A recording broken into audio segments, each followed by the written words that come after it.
Welcome students.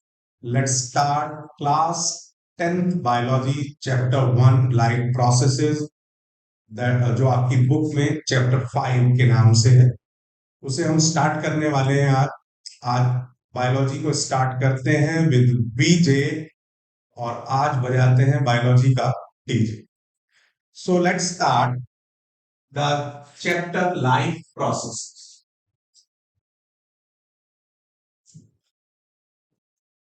Life process means processes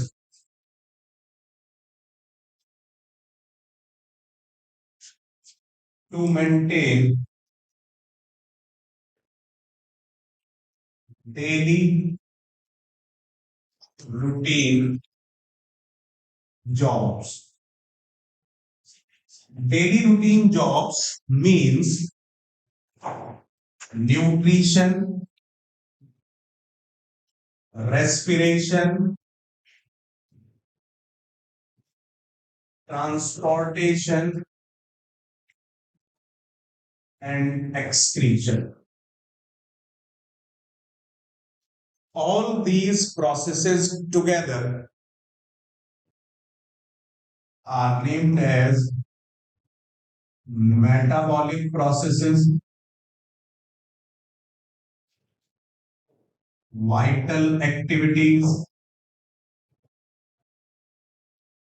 और life process. सो आप इनको तीन नाम से जान सकते हैं। आप इन्हें मेटाबॉलिक प्रोसेसेस भी कह सकते हैं, आप इन्हें वाइटल एक्टिविटीज भी कह सकते हैं और आप इन्हें लाइफ प्रोसेसेस भी कह सकते हैं।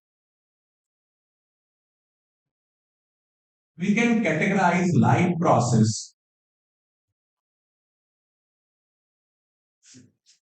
into two major categories. One is anabolic processes and second is catabolic processes. Ana means formation. Formation मतलब बनना किसी भी चीज का। Cata means break down. तो सीधे शब्दों में हम बात समझें कि वो processes in which there is formation of energy rich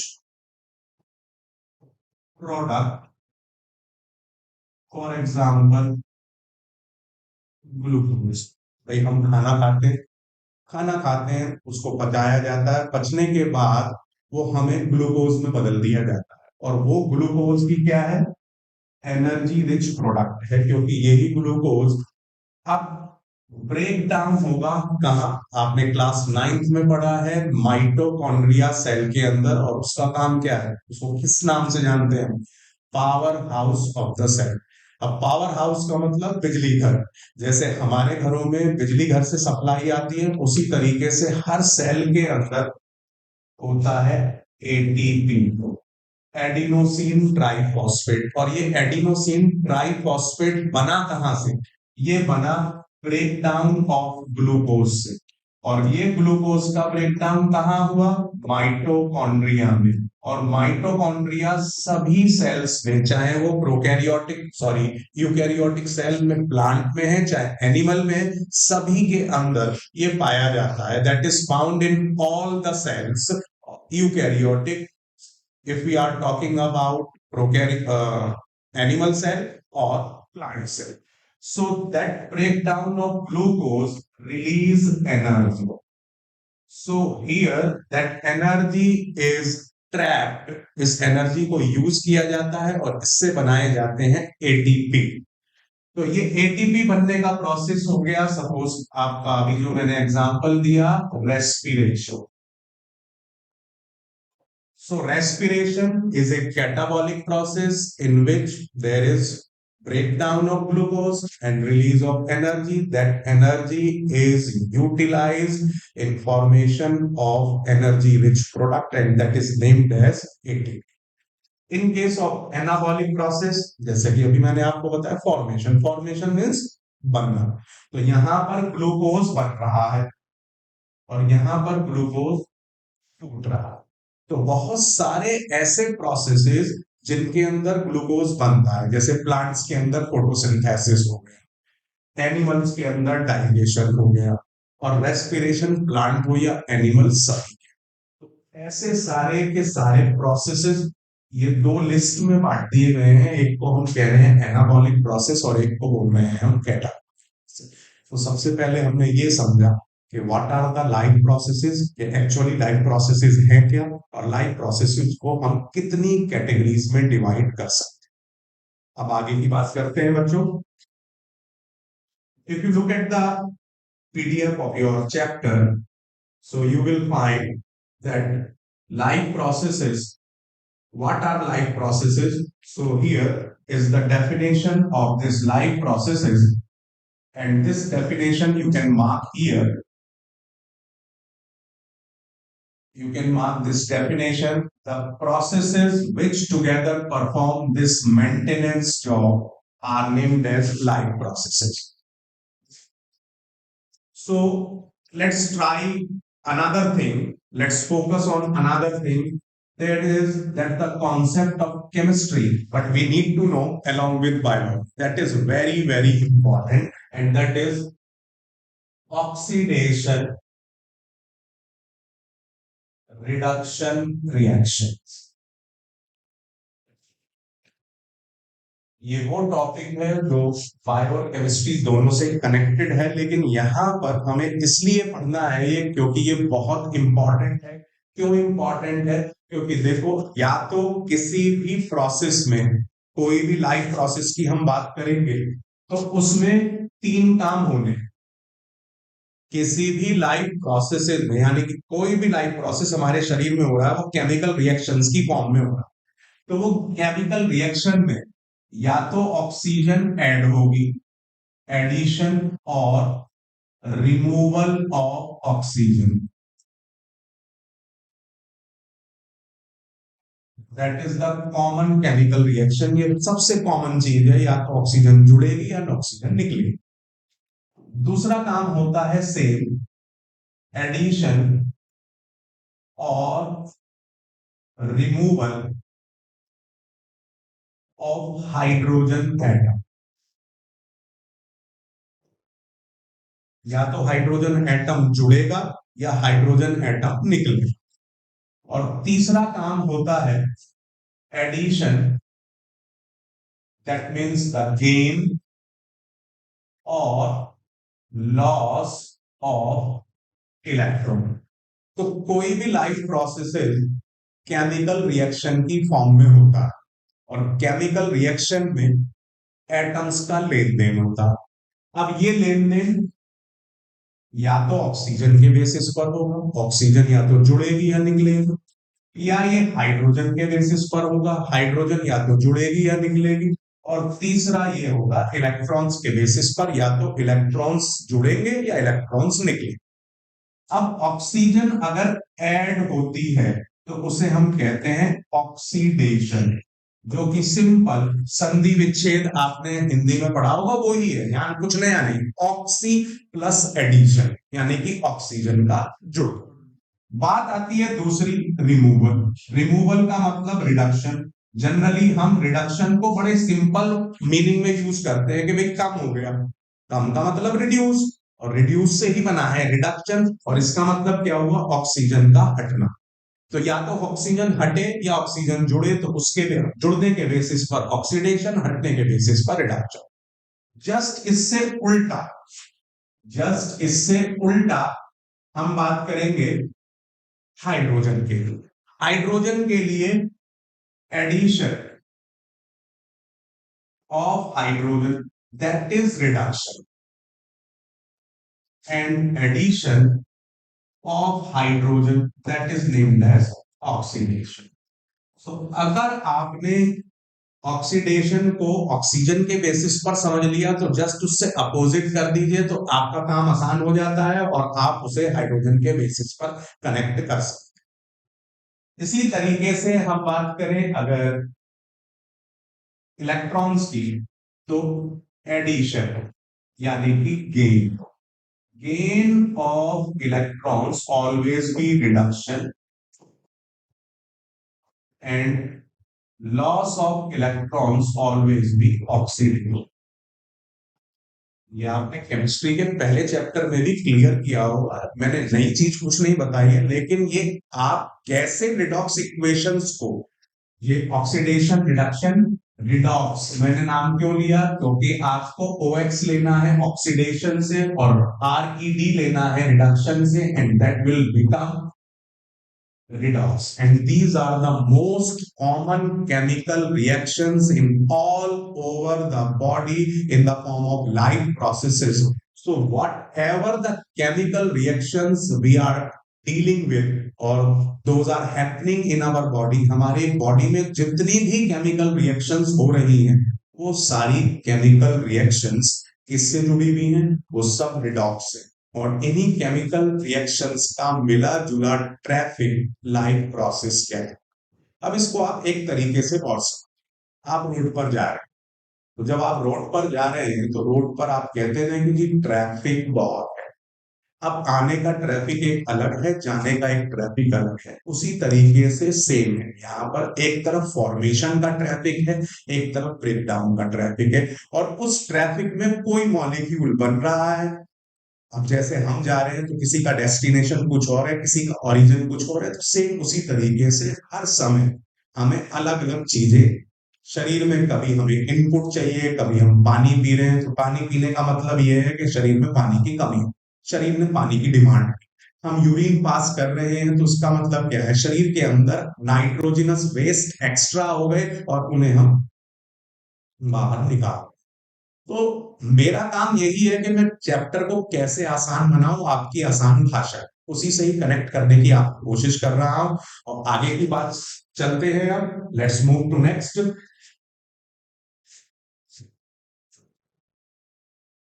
next topic is, we have discuss this oxidation reduction reactions, and next is oxidation reduction reactions. Next concept is very important. You can write 2024, that must come in the exam. That's a very common 1 mark or 2 mark question in the board exam. We can divide organism into 2 categories. One is unicellular and other is multicellular. तो बहुत अच्छे तरीके से आप इन word से connected भी हैं, भाई कोई नई चीज है। Uni means single, multi means many. So uni that is single cell and multi means many cells. Let's take the example in both the category. Suppose कीजिए हमने सिंगल सेल में ले लिया example amoeba, and in multicellular we take the example of, अब कुछ मजेदार बात करते हैं। अब हमारा मन कर रहा है कि खाने का, और हम सोचें कि आज मुंह की जगह नाक से खाना खाते हैं, नॉट पॉसिबल। हमें भगवान ने इतना ज्यादा कॉम्प्लिकेटेड बनाया है कि हमारे हर चीज के रास्ते आने और जाने के अलग है, इनपुट के लिए अलग है और आउटपुट के लिए अलग। हम आउटपुट वाले रास्ते को इनपुट के लिए यूज नहीं कर सकते और इनपुट वाले रास्ते को आउटपुट के लिए यूज नहीं कर सकते। कहते हैं कि हर सिक्के के 2 पहलू होते हैं, तो उसी तरीके से जो भी कॉम्प्लेक्स चीज होती है ना, उसके साथ आप छेड़छाड़ नहीं कर सकते। लेकिन ये सिंपल चीज जो है सिंगल सेल, ये अपने साथ सारी छेड़छाड़ करते हैं। अब सपोज कीजिए ये अमीबा है, आप जानते हैं अमीबा क्या होता है, अमीबा एक सिंगल सेल, इसे यहां पर फूड दिखाई दिया, दैट इज द फूड। और amoeba, that is amoeba is approaching this food, so what will happen, ये अपने चारों तरफ झूठे पैर डेवलप, सपोज कीजिए इसने अपनी बॉडी को इस तरीके से कप शेप्ड स्ट्रक्चर में डेवलप कर लिया, यहीं से इस कप को बंद करेगा, ये इसने कप शेप्ड स्ट्रक्चर बनाई, इसको इसने बंद कर दिया और बंद करने के बाद ये जो फूड था, ये फूड इसने यहीं की नहीं कैप्चर कर लिया, so that is food and this food is captured here instantaneously मतलब तभी की तभी। अब हमारे साथ क्या है, हमने वाइट रोटी से तोड़ी, सब्जी से लगाई, अब आप चाहकर भी उसे कान में नहीं दे सकते, आपको मुंह तक ही पहुंचाना पड़ेगा, हमारी एक लिमिटेड ओपनिंग है, और वो लिमिटेड ओपनिंग इसी काम के लिए जिसे हम कहते हैं माउथ कैविटी, और वो सीधा कनेक्ट करता है हमारे किस हिस्से को, डाइजेस्टिव ऑर्गन। लेकिन अमीबा अपनी बॉडी सरफेस के किसी भी हिस्से से खा सकता है, ये सीधा फूड एंटर कराएगा अपने शरीर में on any part of the body. तो यहां पर अभी तक हम दो चीजों से कनेक्ट हुए, पहली चीज ये है कि अमीबा जो है वो एक सिंपल ऑर्गेनाइजेशन रखता है, और जो एनिमल्स हैं यानी कि ह्यूमन है जो कॉम्प्लेक्स है मल्टीसेलुलर है, वो एक से ज्यादा सेल्स से बने हुए हैं। We have in human there is cell, cell tissue में बदलता है, टिश्यू ऑर्गन में बदलता है, ऑर्गन ऑर्गन सिस्टम में बदलता है, and organ system develops into full body और organism. But in case of unicellular, only single cell is there, only the single cell. So यहाँ सिंपल ऑर्गेनाइजेशन है, यहाँ पर कॉम्प्लेक्स ऑर्गेनाइजेशन है। क्लियर बच्चों, बहुत अच्छे तरीके से आपको ये बात समझ में आएगी, बहुत ही जरूरी चीज है, समझने से आप अपनी लैंग्वेज में उसे लिख पाए। अब आगे की बात करते हैं, तो हमने यहां तक क्या सीखा कि किस तरीके से सिंपल और मल्टीपल यानी कि सिंगल सेल वाले और मल्टीपल यानी कि कॉम्प्लेक्स ऑर्गेनाइजेशन वाले एक दूसरे से कॉम्प्लेक्सिटी के बेसिस पर अलग है। अब दूसरा एग्जांपल लेते हैं, सपोज कीजिए कि ऑर्गेनिज्म, जैसे कि हम बात कर रहे थे ऑर्गेनिज्म, अमीबा और ह्यूमन। अब बात आती है, suppose we are taking another example and that is respiration. So respiration, if we talk about, so amoeba, ये अमीबा का सेल लिया हमने, तो ये सीधा अमीबा अपनी सेल के through, that from its cell, that from its cell ये ऑक्सीजन सीधा डिफ्यूजन से अंदर ले सकता है और CO2 को सीधा डिफ्यूजन से बाहर निकाल सकता है, only simple diffusion. But we have a special system that is named as respiratory system. So this respiratory system is responsible for all the functioning of taking oxygen in and to make oxygen CO2 out. So we can't just take the CO2 oxygen from our skin and to get out the CO2. If simple diffusion is there, हमारे पास diffusion का ही option हो और हमारे पास respiration का option हो ही ना, तब oxygen के एक मॉलिक्यूल को हमारे पैर की उंगली तक पहुंचने में, अप टू पैर की उंगली की अगर हम बात करें, that is to, it will take 3 years, 3 साल लगे, और शायद हम सेकंड्स के अंदर अगर सांस ना मिले तो हमारी बॉडी, हम अनईजी फील करते हैं, we are not feeling good. यहाँ सेकंड्स में ही ये बात खत्म हो जाती है, और यहाँ मैं कह रहा हूं 3 साल लगे। तो इसीलिए ये टॉपिक बड़ा इंपॉर्टेंट है, क्योंकि ये टॉपिक अब एक क्वेश्चन से जुड़ रहा है।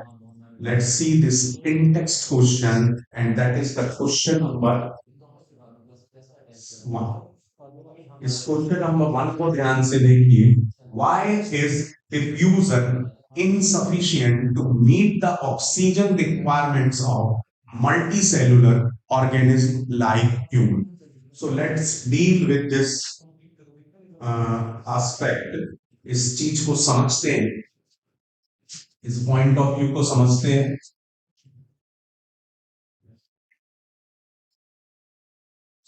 इस पॉइंट ऑफ व्यू को समझते हैं। Let's move next.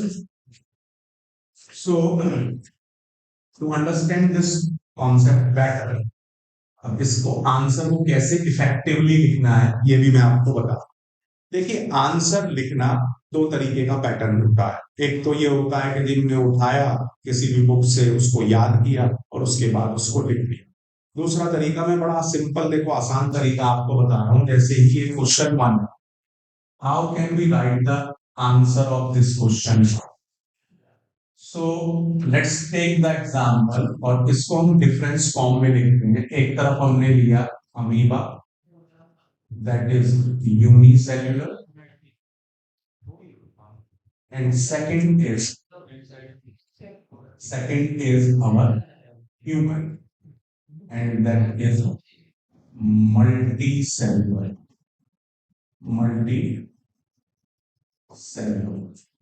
so here अभी हमने क्या पढ़ा था कि simple body organisation, here we have the complex body organization,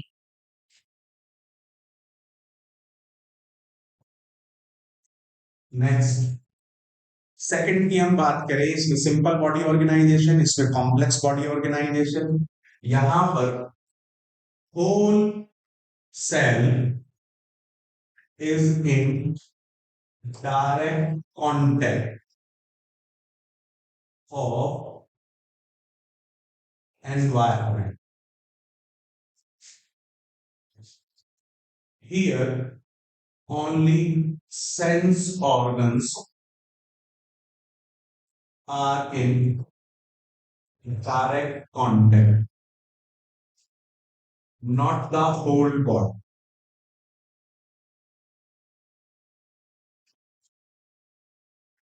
Third one,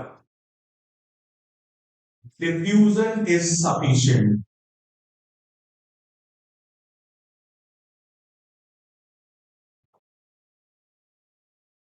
to meet the demand of body.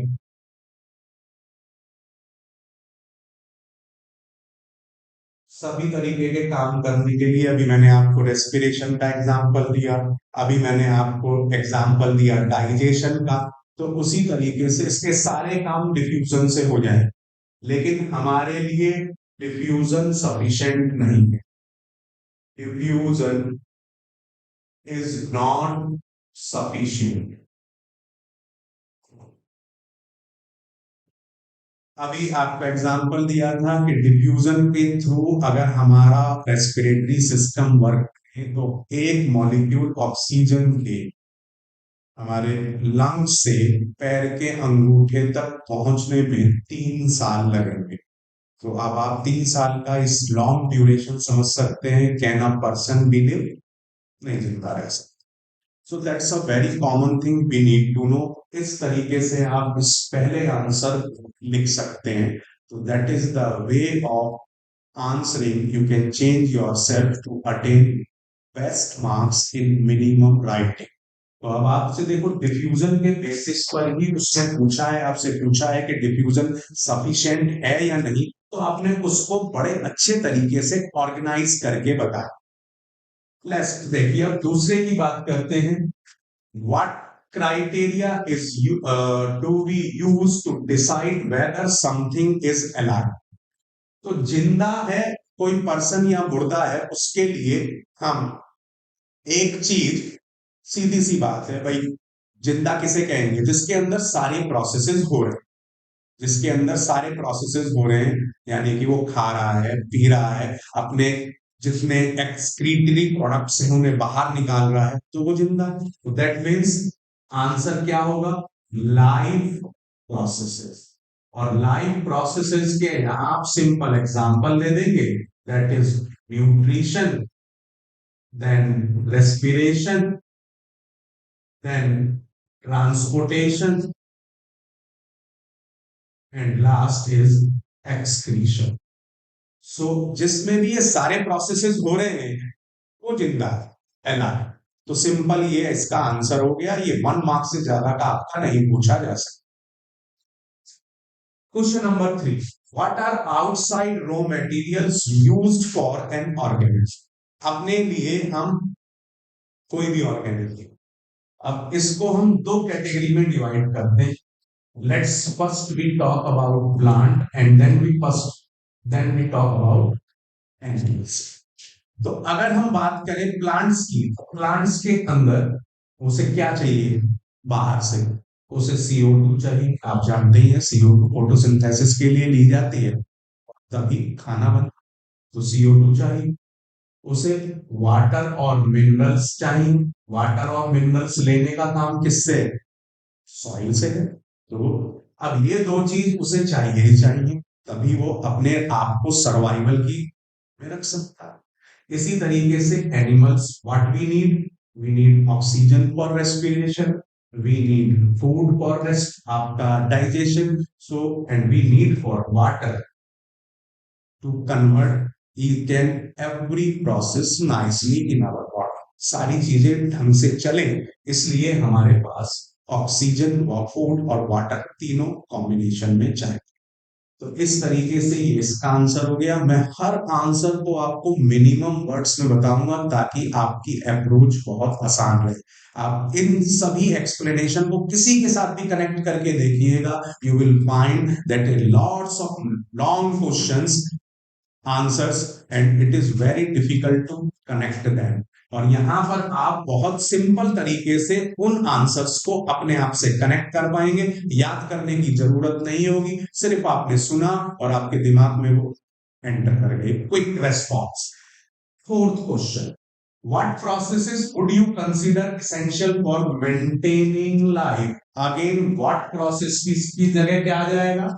Life processes. Simple, same answer you have to put for.